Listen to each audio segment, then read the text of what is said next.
Hello, I'm Pamela Davis Brown. Welcome to episode 242 of the Well Done Life podcast.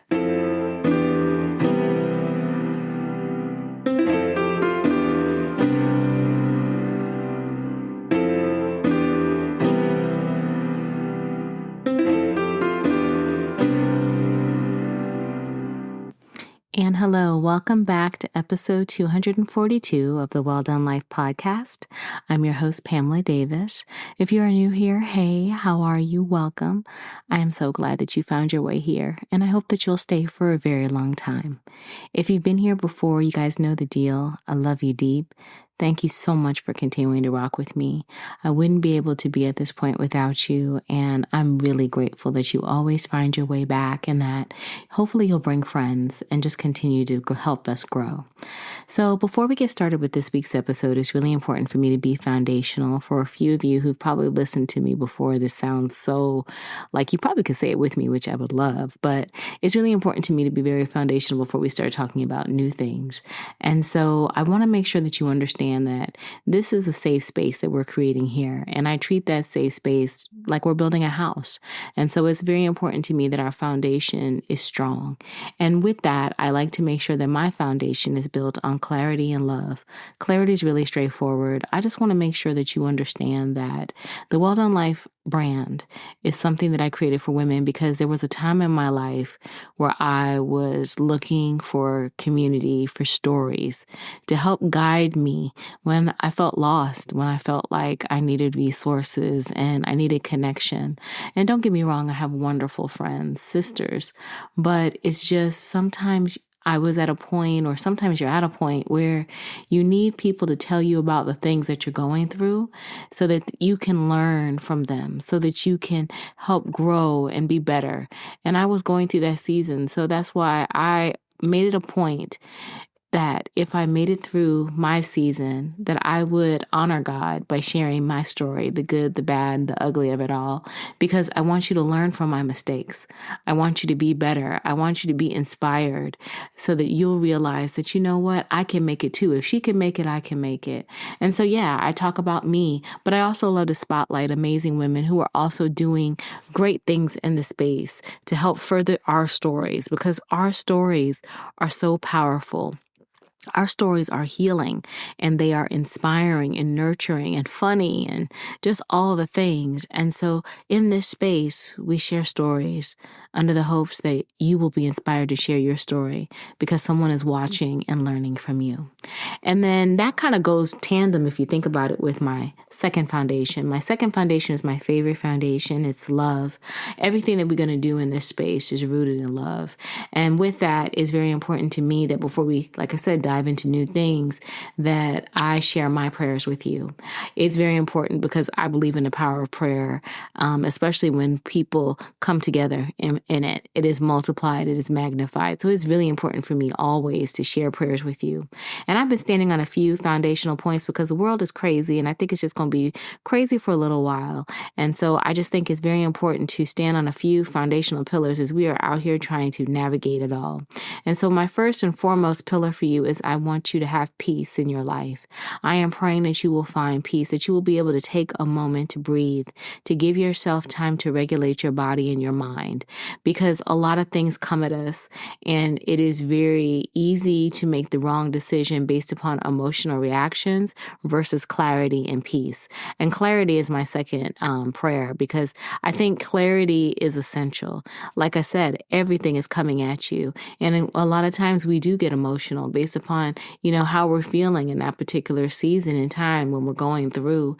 And it is very important sometimes as you are standing on peace, where you're taking a moment to breathe and regulate your body, that you allow clarity to come in. You allow yourself to see things as they truly are versus how you want them to be, because it's important in this time that we're, very intentional with how we're moving forward with this level of life that we're living. We can't afford not to be. So I am praying for you to have peace and clarity.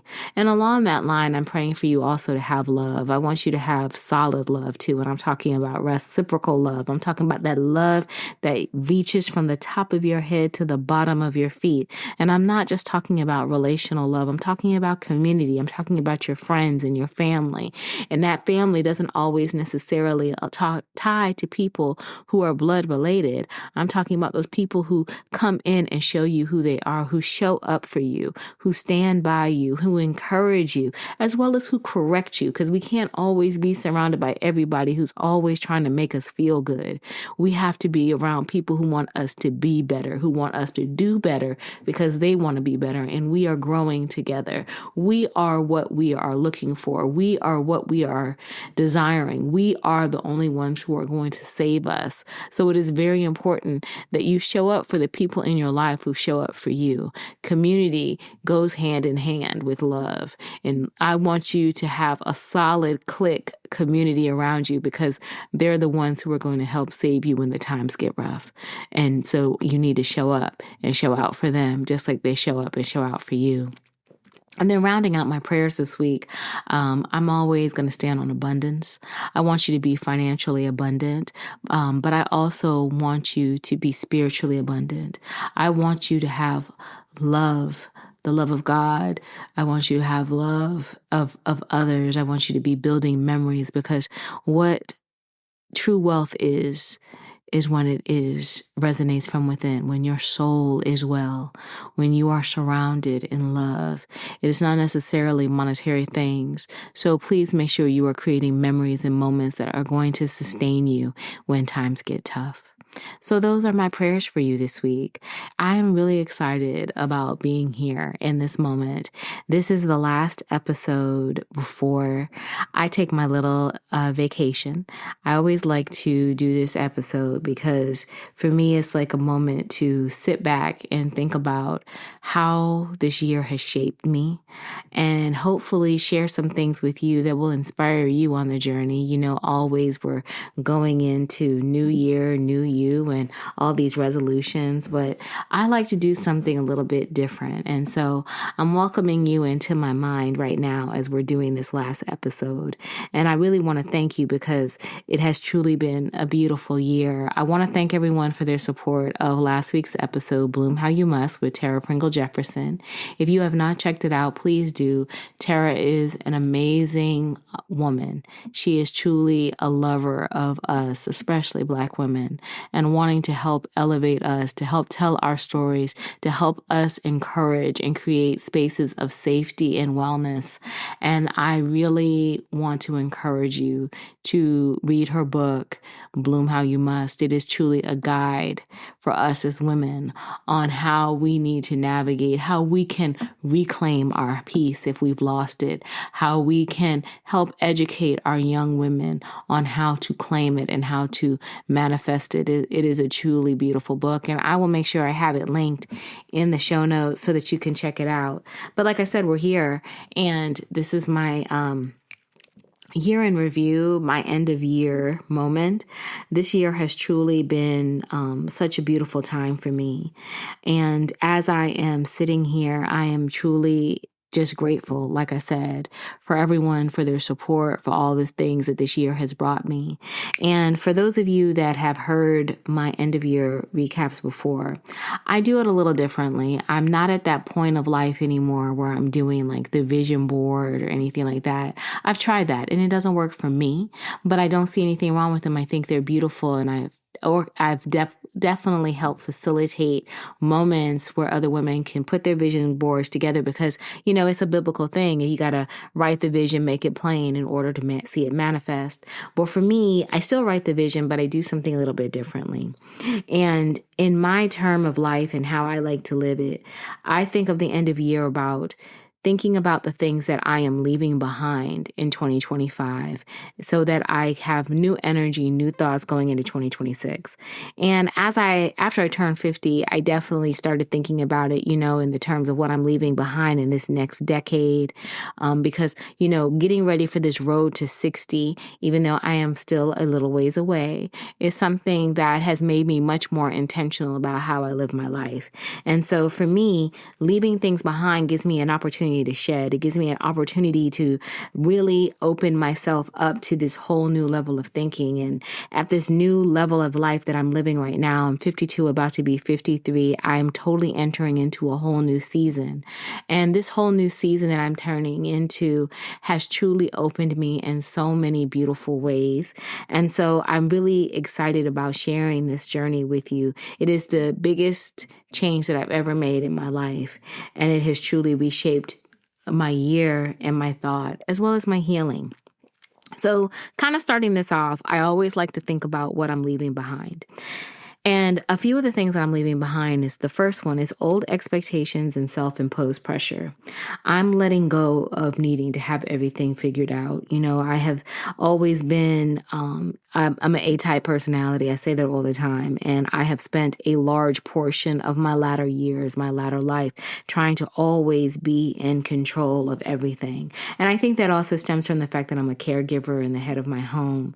But I've realized that in order for me to move forward, especially into this new season where I'm embracing this new level of life, this new level of love, I had to let go the ideas that I had to have it all figured out before I would find love.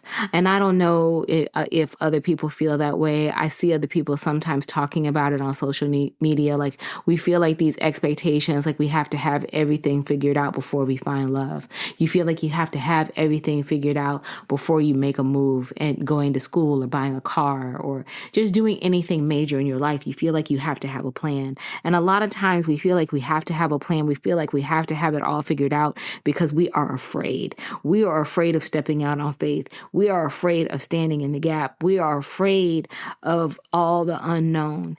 And I'm going to tell you, one of the main things that I have learned this year, especially as it relates to finding love, is I had to let go of my fears. I had to release what I thought love was going to look like, feel like, smell like, taste like, in order to embrace the love that I needed. And let me say that again. I had to let go of what I thought love was going to feel like, smell like, taste like, be like, in order to get the love that I needed, in order to get the love that I deserve. Because a lot of times, the limitations that we place on ourselves by having all this desire to try to control what it should look like, what it should feel like, what it should be like, is rooted in fear. It's not rooted in the possibilities of what it could be. It's rooted in, because I have to have walls up. I have to have blocks up in order to make sure that I am able to manage this, that I'm able to navigate it, because I can't allow myself to realize that I deserve more and it can be more than I ever imagined. And I know that's kind of a little deep for some people, but I really want you guys to check yourself in there, because I had to check myself. Because, like I said, I had to let go of old expectations and self-imposed pressure in order to have the love that I have, in order to live the life that I'm living at this particular point in time. That also led right into me learning also how I had to let go the weight of others' expectations. Because in order for me to truly, like I said, let that pressure go, I had to recognize that what other people think about my life doesn't matter to me. It does not matter to me. Even if those are the people that I love deepest, it can't matter to me, because as long as God told me that this is what I'm supposed to be doing, I have to trust him. And I really had to trust him because, love was different and life was being different. I've always kind of lived that life. I mean, if I think about it, I mean, being a caregiver at 38 and to my mom, and then I had already had my sister for a few years before that, like I was totally going against the grain of what life looks like. I've never been married. I've never had children. A lot of people have a lot of different expectations of women when we are at an advanced age without having ever been married or have children. People have a lot of thoughts and misconceptions, about, maybe what the circumstances were. And most people don't have the common decency or the courage to ask what that was about versus jumping to their own conclusions. And that's not shade, that's just honesty. But like I said, in order for me to lean into this new level of life that I've desired, I realized that I had to shed that expectation of believing that I had to please other people in order to have the life that I deserve. Or I had to stop worrying about what timing looked like. Timing doesn't matter. God's time is perfect. And as long as I'm in alignment with God, all things are working. And then also letting go of guilt around choosing my path. This is the path that I have decided. I have decided that in this next iteration of life, I'm looking to live for me. I'm looking to put me first. I'm choosing me first. I'm choosing me first in my life. I'm choosing me first in my relationship. I'm choosing me first with my family. Because if I don't choose myself first, if I don't ensure that I'm the best version of me, you are not going to get the best version of me. I have to want to be the better version of me so that I have something to give you. And I think more of us need to understand that it's okay to choose you first. That doesn't make you selfish. That doesn't make you wrong. That makes you strong, because to love you first is going to allow you to be able to love and care for other people the way that they deserve to be loved. And so I also, along that line, had to realize that there were a lot of different emotional habits that I was carrying that were no longer serving me. Because if I'm going to enter this season where I'm truly choosing me first, I'm taking all these old expectations and self-imposed pressure off of me, I needed to stop trying to overfunction. I did. I had to stop trying to do it all. And I'm still working through that. It is not easy. And I'm sure for every woman out there who is like navigating life and trying to make it happen, you know what I'm talking about. We are constantly always trying to do something. It could be as simple as constantly cleaning up behind people. It could be as simple as taking extra hours, not eating lunch at work. I mean, I'm just talking about some of the bare basics. But again, it's a level of overfunctioning. It's a level of not honoring the capacity that we're in. And I've said it before, I'm going to say it again. In 2026, we have to stop saying yes to things when we don't have the capacity. It is okay to say to somebody, I would love to help you, but right now I don't have the capacity to help you, and walk off. Like literally, you can walk off. You can just leave it right there and just keep it going, because we don't have to do that. Because we have to think about when we're over functioning, a lot of times that leads into over independence. I know for myself, I'm tired of carrying the weight of my own. I am the head of my home, but at the same time, I don't always have to be. I have a younger sister who I can lean into. I have a husband that I can lean into. Yes, we're going to talk more about that. I'm learning I can't do it all. And in this season of my life, that is one thing that I have learned I've got to leave behind, because being overly independent is a block.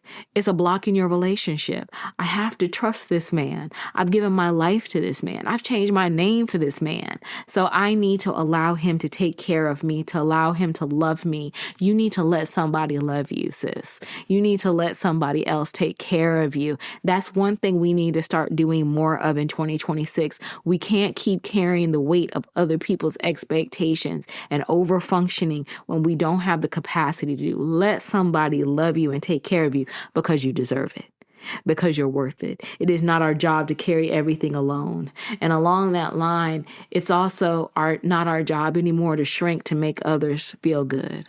That's another thing too, because that's a big thing.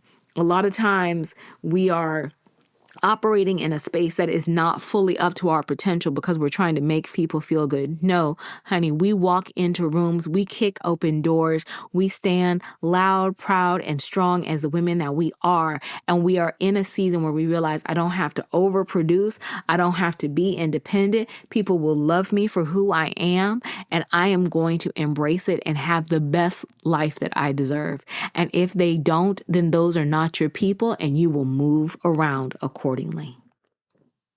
It's really that simple. You will move around accordingly. So yeah, these are some of the things, like I said, we're leaving old expectations and self-imposed pressure behind. We're leaving the weight of other people's expectations behind. We're no longer having emotional habits that serve us. And we are also blocking out or removing a fear of receiving love fully. So yeah, let's kind of dive into it a little bit more. I'm married. I got married, y'all. I did a thing, and I'm very in love. And I'm so blessed. I love my husband very much. He means the world to me. And his love is teaching me that I am safe, that I can be vulnerable, that I deserve softness and attention because he is so attentive and so wonderful and warm. And he is patient with me as I navigate how to receive that. Because, I have to admit, part of the things that I think I've had to heal through, that I've had to learn through previous poor experiences, is that I can be vulnerable with the right person, that I deserve softness and partnership. And I want you to embrace that in your life as well. We deserved to be fully loved. Just really that simple. We deserve to be fully loved. And it's just like I said, we deserve to tell people what our capacity is and to say no if it's no, or say yes if it's yes. But we deserve to be fully loved. We have to let people love us because we spend so much time, like I said, trying to do it all, trying to take crumbs. And all we're doing is shortchanging ourselves. We don't have to take crumbs. You are not a crumb. You are the full cake. You are everything. You deserve it all. Why would you allow yourself to shrink and settle for less? Because you're trying to occupy space with someone who probably isn't equipped to love you the way that they should? Because I'm not going to lie, when it's the right person, they will do it. You're right. You see on social media where it says if he wanted to, it would, or if they wanted to, they would. Yes, that is 100% the truth. If they wanted to, they would. And if it's the right person for you, let me tell you, it just flows. It just flows. It just flows. Like it's not perfect, but it's perfectly imperfect, if that makes sense. It just flows. Don't be afraid of receiving the love that you deserve. Use your discernment and allow it to guide you. Talk to God and open your heart. I'm not going to lie. I prayed a lot. I still pray a lot too, going into this relationship as we got closer to getting married, because I knew I needed God to just guide me. And God never let me be without an answer. God always came through, always talked to me about him, and I always talked to God about him. Don't be afraid to receive the love that you deserve. Trust it. Trust it. Trust it. Trust God. Trust yourself. Trust that you are worthy. And then the other thing, my final thing that I'm leaving in 2025 is delayed decision making and understanding that the cost of indecision. And when I talk about delayed decision making, as it relates to love, I'm going to be honest, that really wasn't it. Like I said, the way that our love kind of shifted and grew, it grew in the right form. It grew organically. It was truly a God thing. It wasn't anything that I can say, oh, I orchestrated it or anything like that. No. I can truly tell you it was a God thing. God truly moved it. He truly made it everything that I needed and desired. But one of the other lessons that I've learned in this year is that I have to stop being so indecisive. And when I'm talking about indecision, I'm talking about it in the sense of, not making decisions in a timely manner as it relates to finances, as it relates to my life, as it relates to my health. I mean, one of the other biggest things that I've done this year is I got healthy. I am the healthiest that I have ever been in my life, and I am so grateful. So grateful. I have to thank God for being able to have this time where I have been able to pour into my health, where I've been able to pull myself back up and get myself in alignment. I've made a decision that I don't want to live a life that is unhealthy. I want to be the best version of me, physically, mentally, spiritually, financially. I'm going to work to do all those things. But I have realized that delaying it has cost me time, has cost me health, has cost me money, peace, and energy. I think about it, especially as it relates to money, making bad decisions because you're crippled by fear instead of navigating through it when it should have been, paid when it should have been handled. I mean, come on now, let's talk about it. We all know sometimes you get those bills that kind of rock you, and are they rocking you because it's something that you didn't expect, or is it rocking you because of something that you keep kicking down the road until it comes back at you and you have to take care of it, and because you have no choice? I mean, things are on the line, jeopardy. I've told y'all before, I've made bad financial decisions previously. I'm not trying to make those decisions again, and I'm still working through that, because sometimes it's easy to get caught back up in yourself and pull back when you need to move forward.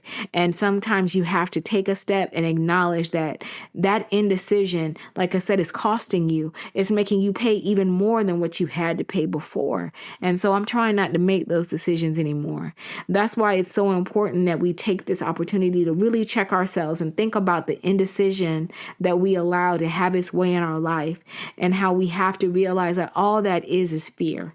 And we have to stop letting fear make us make the wrong choice, because all it's doing is keeping us stuck. All it's doing is giving away our time. All it's doing is giving away our peace and our energy. And I'm sorry, this level of life that we're trying to live is too powerful. It's too important. You can't afford to do that type of thing anymore.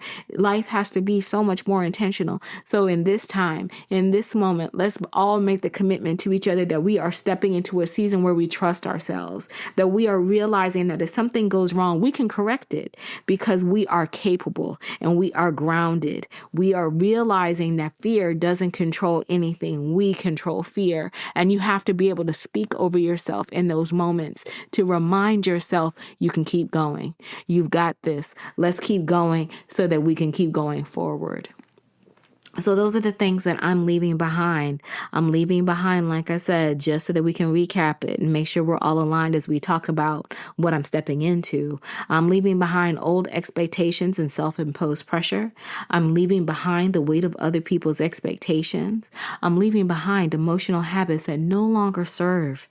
And I'm leaving behind this fear of loving fully and making delayed decisions and the cost of indecision. I am taking back control, because like I said, I'm stepping into this whole new year, this whole new life, this whole new title.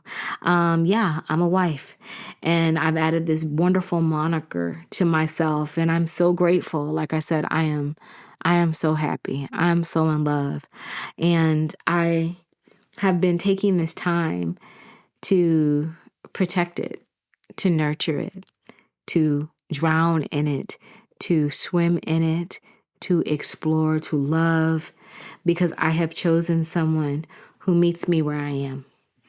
And I've stepped into a relationship that is truly built on honesty, care, growth, and communication. And this new season of love has really opened me up to softness and rest. I find so much comfort sometimes just being in his presence and stillness. It has truly been beautiful. And the way that he has come in and offered support and trying to lighten my load has been amazing.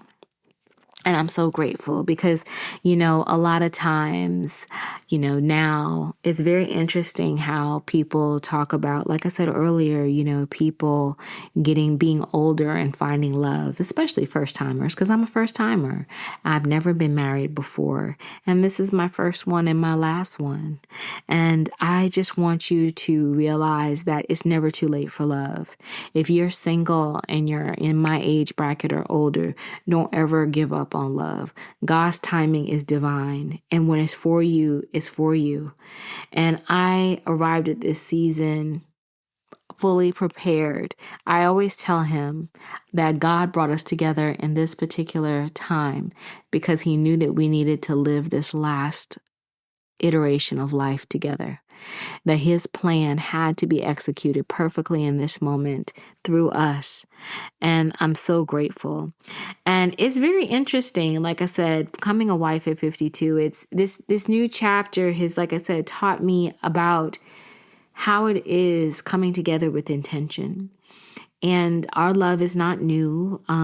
It is definitely one for the ages. That's a whole nother story I have to get in, but I will say that we met when we were 19. And we found each other over 30 years later again, because we couldn't get it together at 19. We just weren't ready. And so now God said, you're ready. And he took away anything that could possibly allow us to get in the way. And he used one of my closest friends as a vehicle for bringing us back together.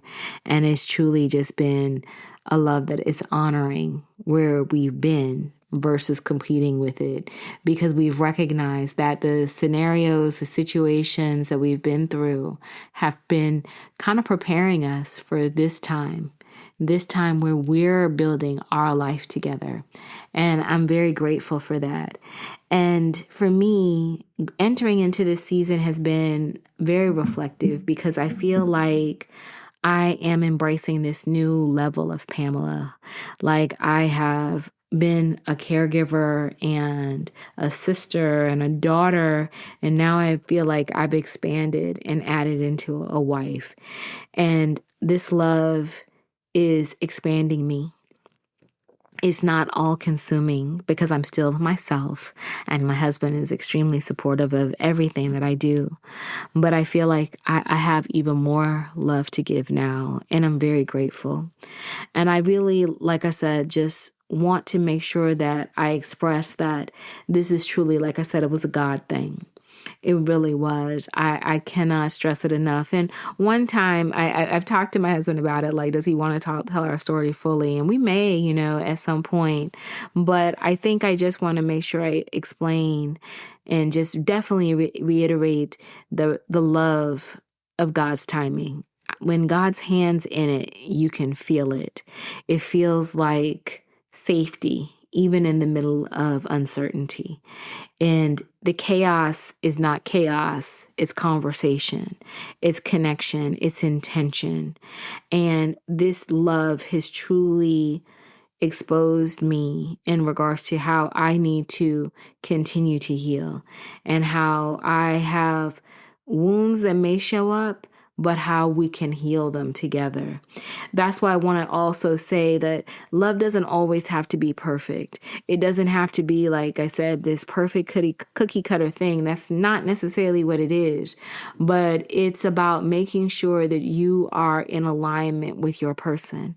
When you are in alignment with your person, you two will work together naturally to try to align, to figure it out. You will talk through things. You're committed to that and the connection.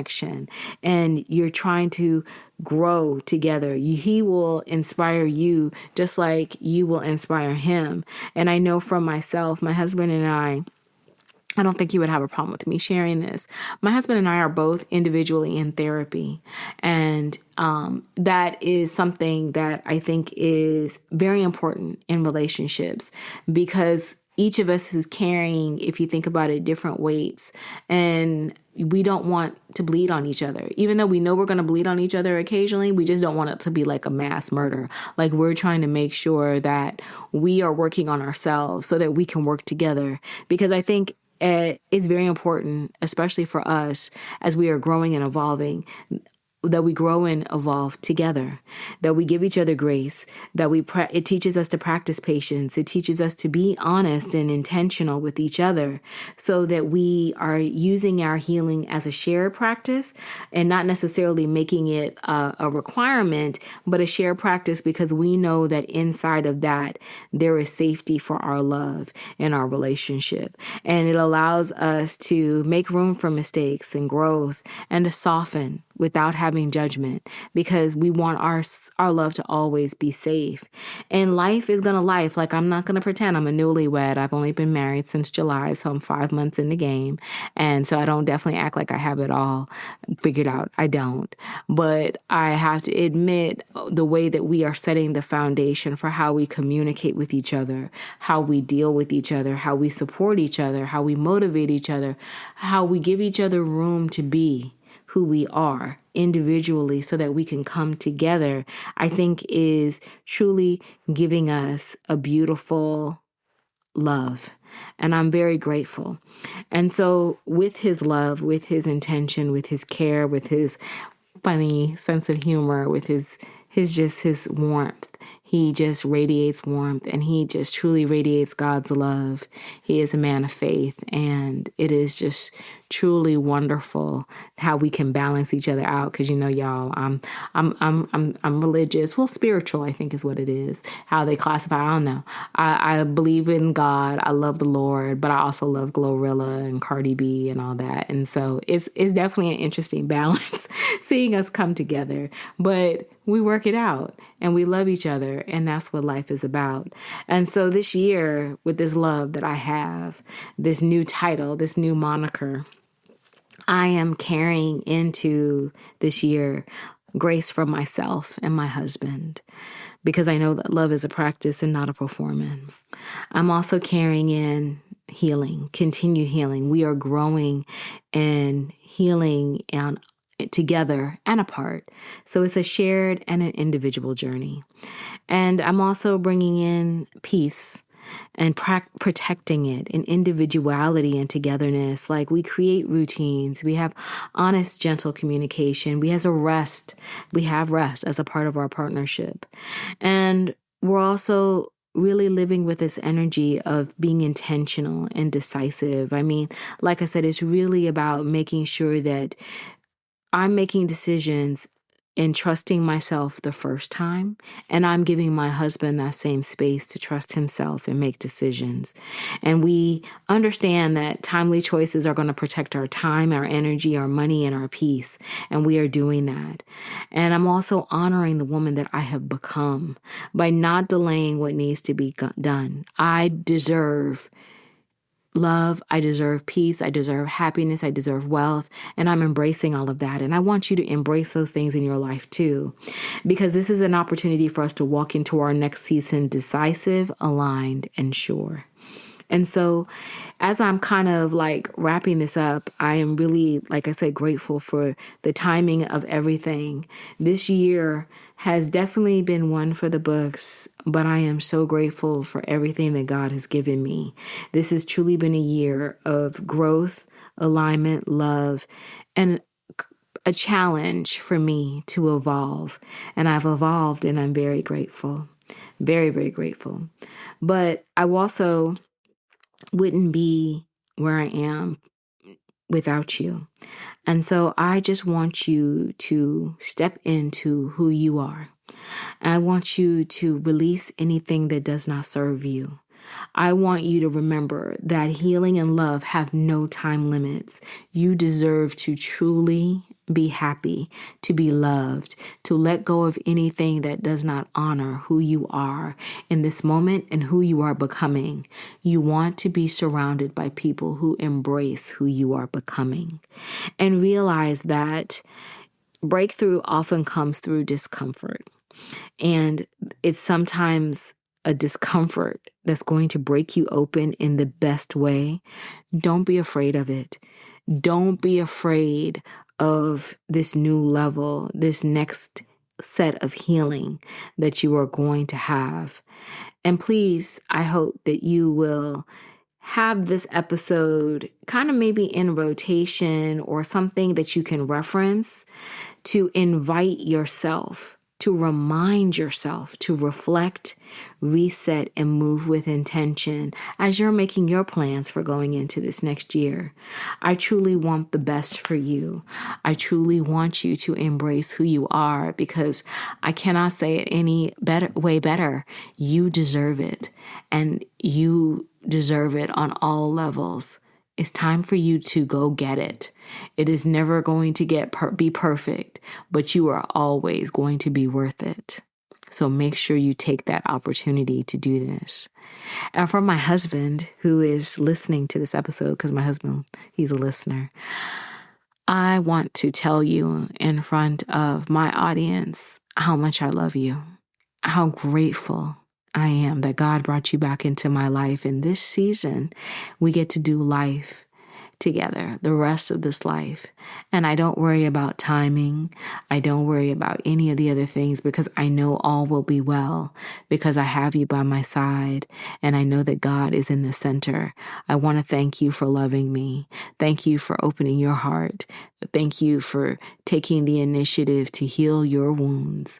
Thank you for being my best friend, the love of my life. And I am so grateful that I have you. You are the best gift that God has ever given me. And I am truly, eternally thankful. And I look forward to building this life with you.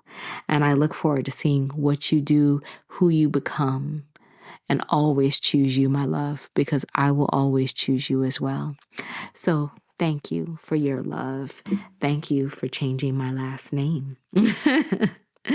And I again want to thank you all for all that you have done to support the podcast over the years. I'm truly, truly grateful.